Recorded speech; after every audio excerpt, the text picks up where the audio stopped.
Assalamualaikum warahmatullahi wabarakatuh. Selamat pagi dan salam sejahtera untuk kita semua. Kami dari calon guru penggerak Angkatan 10 Kabupaten Bulungan akan mendemonstrasikan demonstrasi kontekstual modul 2.3 coaching untuk supervisi akademik yang terdiri dari pengamat, coach, dan coachee. Kami di sini bertiga.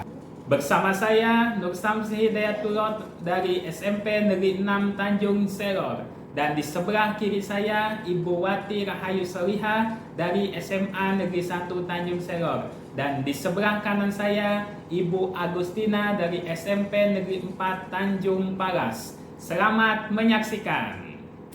Oke. Assalamualaikum warahmatullahi wabarakatuh, Pak Samsi. Waalaikumsalam warahmatullahi wabarakatuh, Bu Wati. Gimana kabarnya Pak hari ini? Alhamdulillah nih lagi sehat Ibu. Alhamdulillah. Di sini kita akan melakukan sesi coaching ya Pak ya pada pagi ini. Kemudian saya sebagai observer, saya sebelum proses coaching dimulai, saya akan berdiskusi dengan Bapak sebagai coachnya, yaitu akan mendiskusikan tentang rubrik penilaian coaching. Tentunya di sini saya sebagai pengamat akan mengamati bagaimana proses coaching itu apakah sesuai dengan alur kita atau belum. Kemudian bagaimana seorang coach itu akan memberikan pertanyaan yang berbobot dan bagaimana seorang coachee merespon pertanyaan yang diberikan oleh coach. Apakah nanti sesuaikan proses coachingnya sesuai dengan prinsip-prinsip coaching, yaitu tentang kemitraan, kemudian proses kreatif, dan memaksimalkan potensi. Apakah Bapak bersedia atas pertanyaan saya? Bersedia Ibu. Oke, lanjut ya Pak ya. Pertama, kompetensi apa yang Bapak kembangkan pada coaching kali ini? Ya, mungkin yang ingin saya kembangkan, saya akan mengembangkan ketiga-tiganya Ibu. Yang pertama, kehadiran penuh, mendengarkan aktif, dan memberikan pertanyaan yang berbobot. Itu yang akan saya kembangkan. Dari ketiga kompetensi tersebut Pak, kompetensi mana yang Bapak inginkan atau yang Bapak ingin lebih kembangkan lagi? Ya, mungkin saya lebih ke mendengarkan aktif kali Bu ya, karena itu yang selama ini kayaknya kurang saya miliki. Oke. Indikator, Indikator yang bagaimana yang Bapak inginkan saat proses coaching?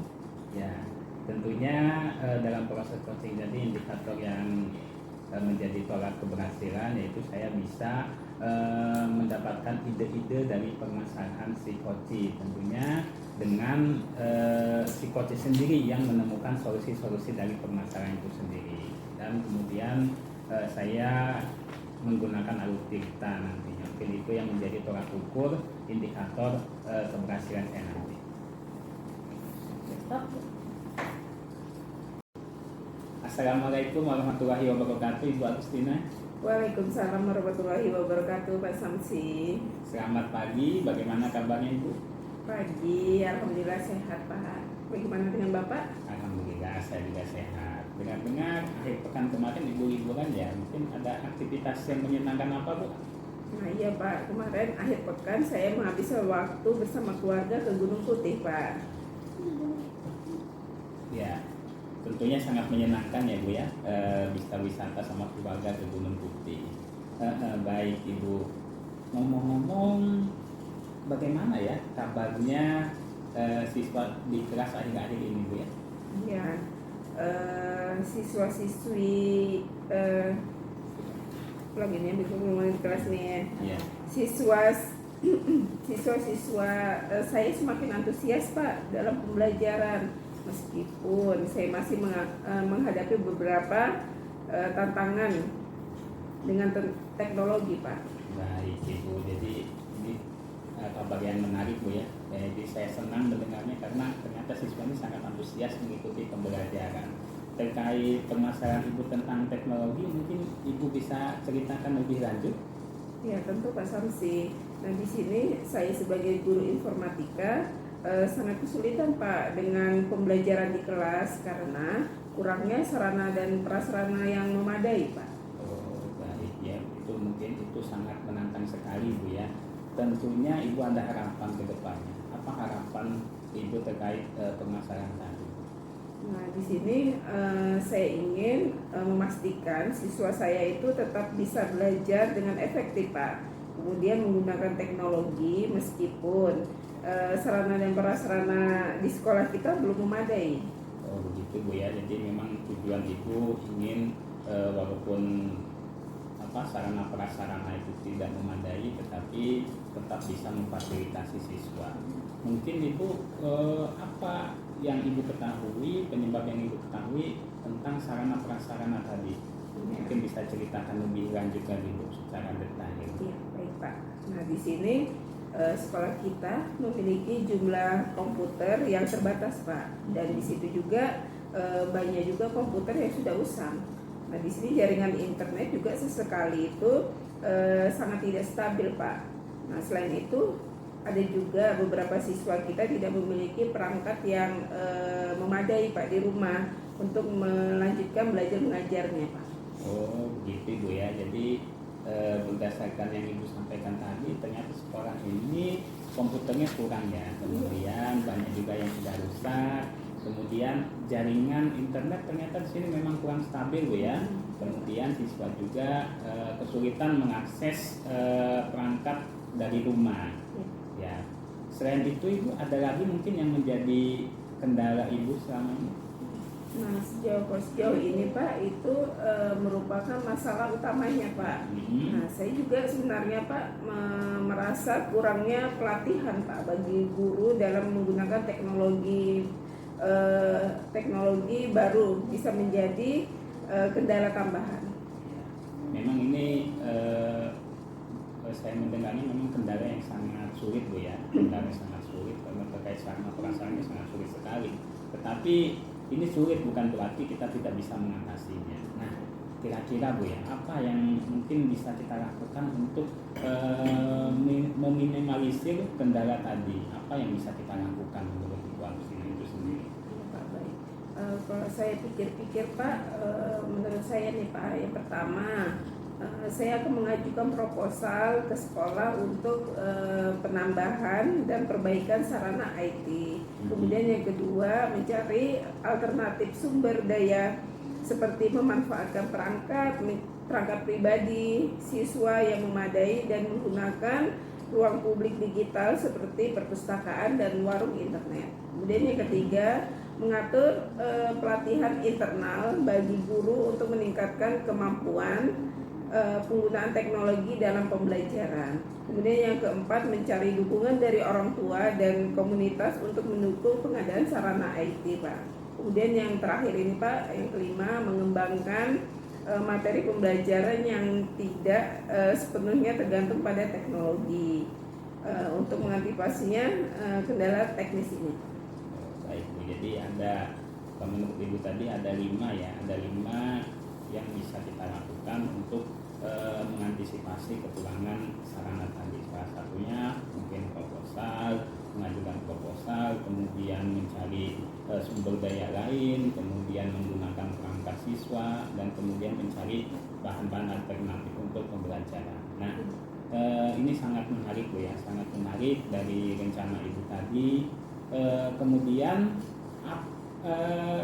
apa yang bisa dilakukan dari rencana tadi, siapa yang akan Ibu libatkan, dan tanggung jawab Ibu nanti seperti apa supaya bisa merealisasikan dari rencana yang Ibu sampaikan tadi?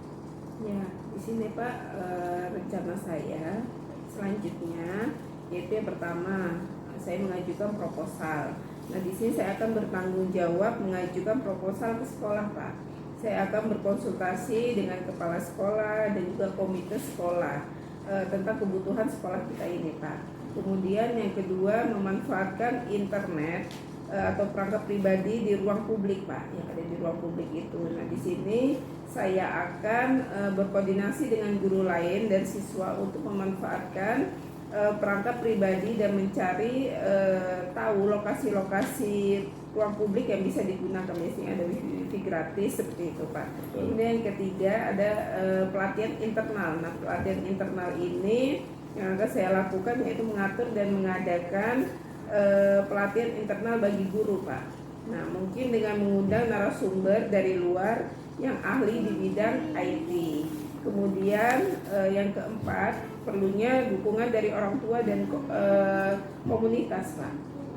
Saya akan untuk mengantisipasinya kendala teknis ini. Baik Bu, jadi ada, menurut Ibu tadi ada 5 ya, ada 5 yang bisa kita lakukan untuk mengantisipasi kekurangan sarana tadi. Salah satunya mungkin proposal, mengajukan proposal, kemudian mencari sumber daya lain, kemudian menggunakan perangkat siswa, dan kemudian mencari bahan-bahan alternatif untuk pembelajaran. Nah, ini sangat menarik Bu ya, sangat menarik dari rencana Ibu tadi. Kemudian apa yang bisa dilakukan dari rencana tadi, siapa yang akan Ibu libatkan, dan tanggung jawab Ibu nanti seperti apa supaya bisa merealisasikan dari rencana yang Ibu sampaikan tadi. Ya, di sini Pak, rencana saya selanjutnya yaitu yang pertama, saya mengajukan proposal. Nah, di sini saya akan bertanggung jawab mengajukan proposal ke sekolah, Pak. Saya akan berkonsultasi dengan kepala sekolah dan juga komite sekolah tentang kebutuhan sekolah kita ini, Pak. Kemudian yang kedua, memanfaatkan internet atau perangkat pribadi di ruang publik, Pak, yang ada di ruang publik itu. Nah, di sini saya akan berkoordinasi dengan guru lain dan siswa untuk memanfaatkan perangkat pribadi dan mencari tahu lokasi-lokasi ruang publik yang bisa digunakan. Biasanya ada wifi gratis seperti itu, Pak. Kemudian yang ketiga ada pelatihan internal. Nah, pelatihan internal ini yang akan saya lakukan yaitu mengatur dan mengadakan pelatihan internal bagi guru, Pak. Nah, mungkin dengan mengundang narasumber dari luar yang ahli di bidang IT. Kemudian yang keempat, perlunya dukungan dari orang tua dan komunitas, Pak.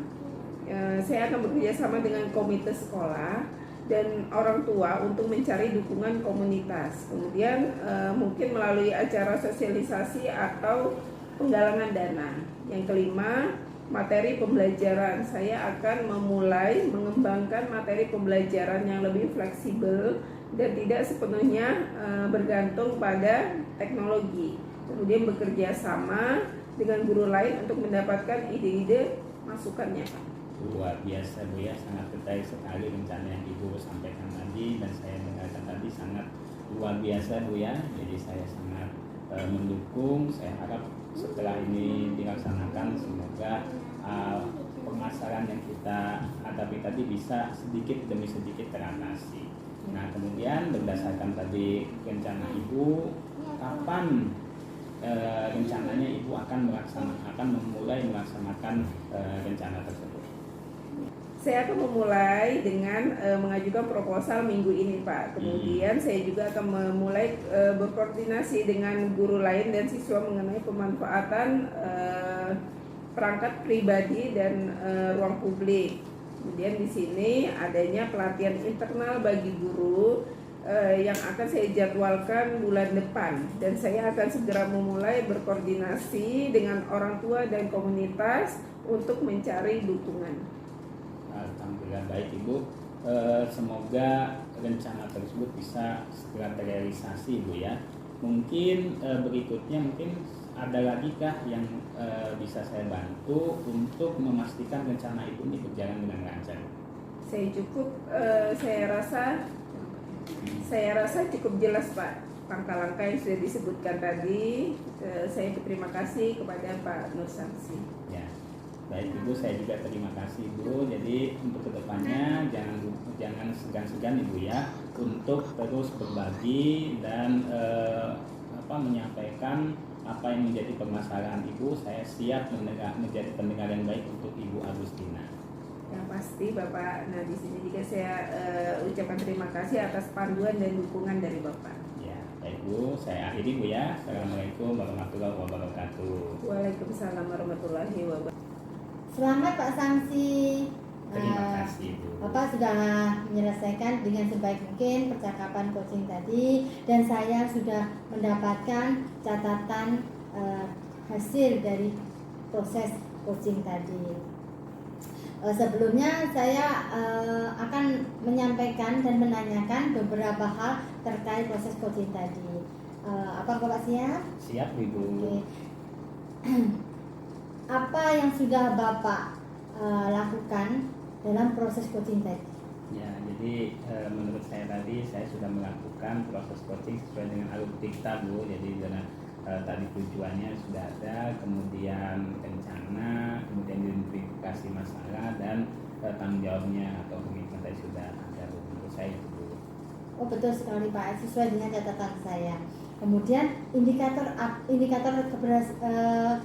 keberhasilan yang sudah Bapak capai apa dalam proses coaching tadi? Ya, jadi indikatornya sesuai dengan tujuannya tadi, saya sudah mendapatkan ide-ide dari si coach tadi. Jadi saya sudah bisa menggali potensi-potensi dari diri coach sehingga coach bisa mendapatkan solusi dari permasalahan yang dia hadapi. Ya, apa yang sudah Bapak sampaikan memang sudah sesuai dengan catatan saya, yaitu Bapak sudah menerapkan alur tirta dalam proses coaching dan menerapkan prinsip-prinsip coaching dengan sangat baik sekali. Nah, ini ada satu lagi Pak pertanyaan yang ingin saya tanyakan. Kira-kira nih kompetensi apa yang Bapak ingin kembangkan lagi dari proses coaching yang Bapak lakukan tadi? Ya, baik Bu. Jadi yang ingin saya kembangkan kedepannya masih di mendengarkan aktif Bu. Karena dengan kita mendengarkan aktif, kita bisa memahami sepenuhnya dari permasalahan psikosi tadi, sehingga kita bisa memahami permasalahannya dan menggali potensi dari diri psikosi. Ya, betul sekali Pak ya. Ketika kita sebagai pendengar aktif, maka kita bisa menguasai dan memahami apa yang menjadi permasalahan bagi si coaching. Kemudian semoga kedepannya bisa bermanfaat untuk Bapak dan saya atas proses coaching ini. Ada lagi Pak yang ditanyakan? Mungkin tidak ada Ibu, terima kasih. Oke, terima kasih juga Pak Samsi. Assalamualaikum warahmatullahi wabarakatuh. Waalaikumsalam warahmatullahi wabarakatuh.